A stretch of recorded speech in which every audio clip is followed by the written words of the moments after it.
Hi, welcome back to Giltrap's Guitar Practice Perfectly. I think this is chapter 3.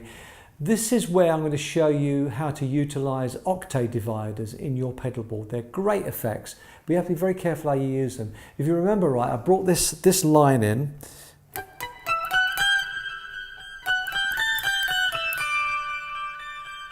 It's a great sound, isn't it? That's taken the note. I think I've taken it up 2 octaves.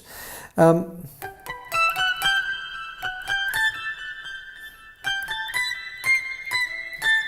notice I've got that lovely ping pong delay effect there as well to give it a much broader sound canvas. When you're using octave dividers, whether you're going several octaves up or several octaves lower, which we'll be doing in a second, mute the strings, otherwise you're going to get some glitching. If you notice what I'm doing here, I'm muting the strings with the palm, with this part of my hand here. If you do it without it, it sort of wobbles a bit. Can you hear that, the way it's wavering? You don't want that. You want it to sound like a bell. So if you damp it, staccato notes. Okay. Very simple lines, really. I'm sure you'll have fun with these. You'll nail these fairly quickly. This moves seamlessly on to using the octave divider, but several octaves lower for a bass sound. This is what you're getting here.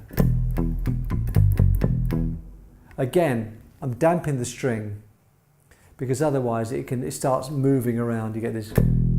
Can you hear that? You don't want that. If you damp the string, it should eliminate that. So you get a fairly good, it's almost like a Fender Precision sound, or even a double bass. You can get that effect by damping the string.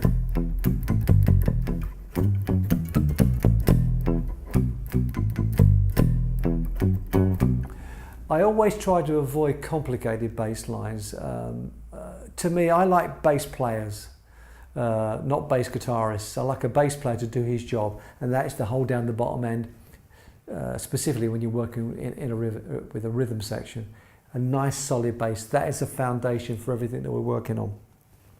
So check that out, try it in your own time, don't rush it, have fun with it, and remember, always go back to GPP, Guitar Practice Perfectly, to the software for the music and as a point of reference. But again, be creative. I change this piece. Every night I play it, I change it. That's the fun with music. And that's the fun of using a loop station as a solo artist. You can have that freedom of improvisation.